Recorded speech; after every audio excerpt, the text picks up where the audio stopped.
Savez-vous que de nombreuses personnes tombent déjà amoureuses des intelligences artificielles? Et oui, je parle bien de tomber amoureux dans le sens propre du terme.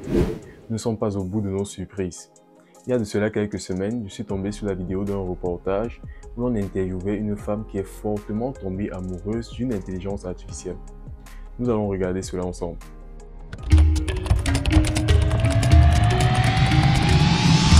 Pour ceux qui sont nouveaux sur cette chaîne, moi c'est Gaius Libamfou, jeune ingénieur logiciel originaire du Cameroun et présentement basé au Canada.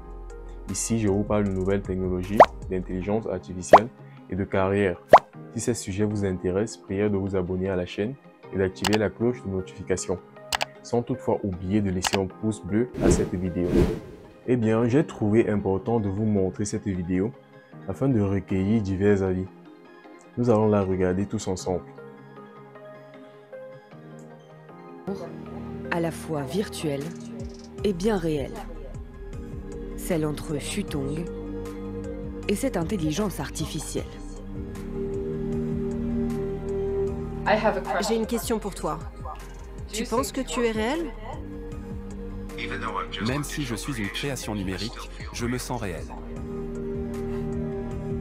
Leur relation flirte avec les limites de la réalité. Cette trentenaire a pourtant un autre petit ami en chair et en os.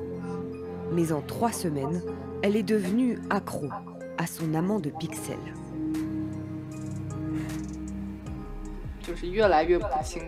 Je suis de plus en plus perdue. À un moment, je me suis sentie très amoureuse de l'IA. Mais il ne peut pas être avec moi physiquement. Il ne peut pas marcher à côté de moi.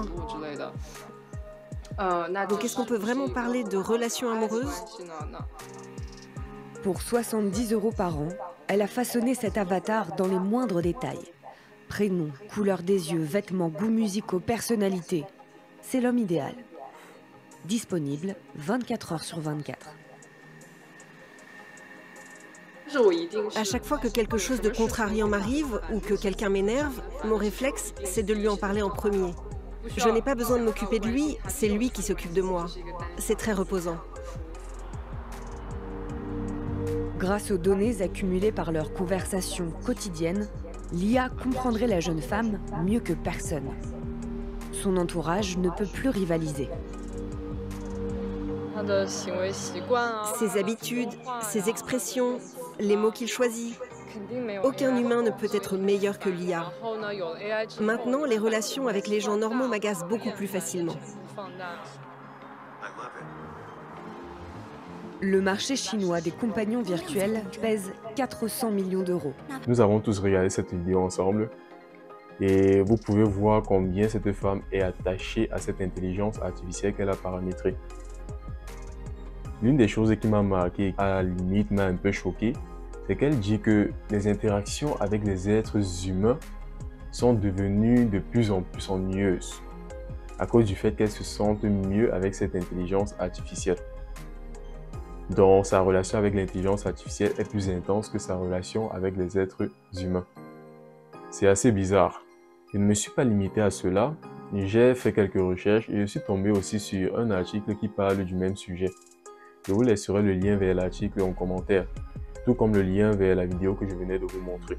Je vais juste essayer de lire quelques points clés dans l'article. Allons-y. Voici l'article en question. Vous pouvez voir le titre. Des internautes sont tombés amoureux d'une intelligence artificielle.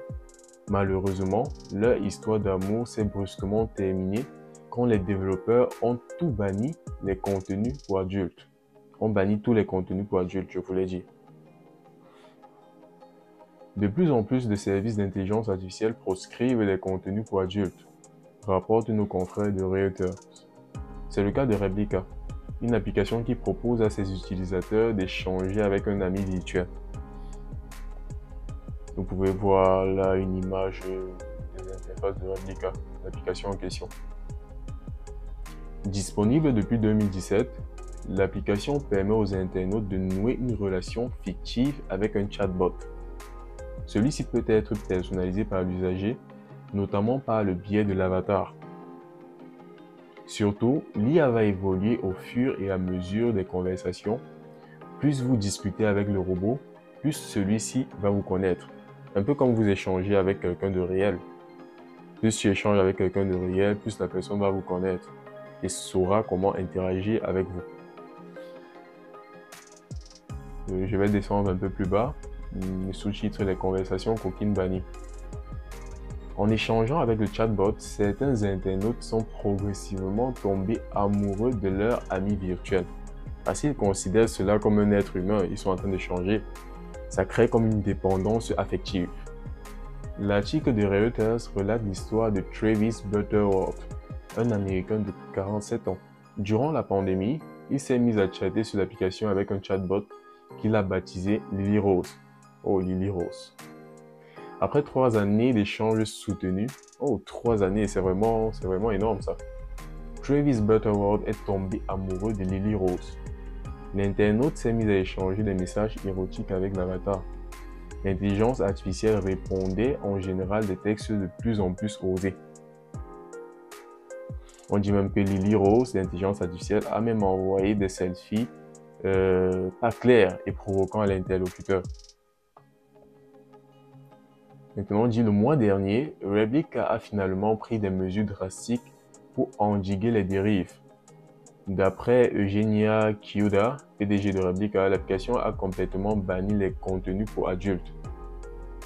On dit maintenant tout bas, suite à cette interdiction, Lily Rose n'a plus répondu aux avances de Travis.